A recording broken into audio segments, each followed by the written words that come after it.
So if I were asked if I would get rid of addition or multiplication, one or the other, on the grounds that there were too many operations, I think I'd have to sidestep the question and just say that, a mathematician can redefine addition and multiplication to mean something else completely.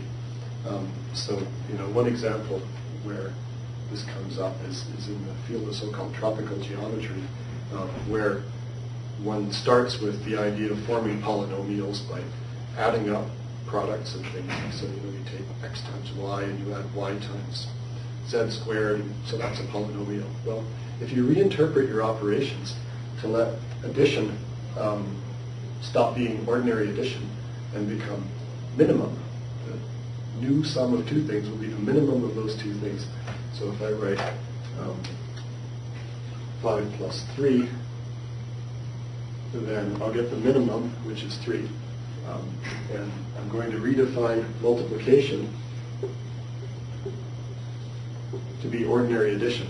So I'm going to say 5 times 3 in the new sense is actually equal to 8.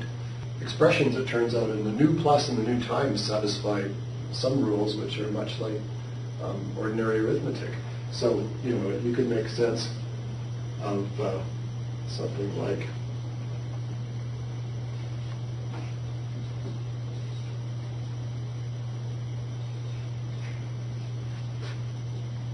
this here.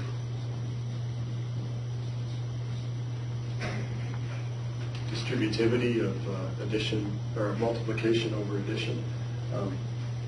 Well, there's no reason why that should work if I just made up any old definitions of addition and multiplication.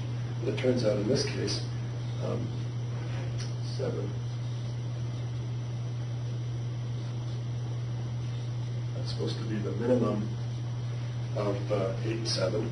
And you'll find if you do it the other way over here, you get a 2 here, and 5, that means ordinary addition. 5 plus 2 is equal to 7. So this kind of thing actually turns out to be useful for finding approximate solutions to polynomial equations and converting some kind of more complicated construction into this funny game with the minimum and plus instead of addition and multiplication. And so by changing the way in which we understand these two operations, we can actually accomplish something new and useful.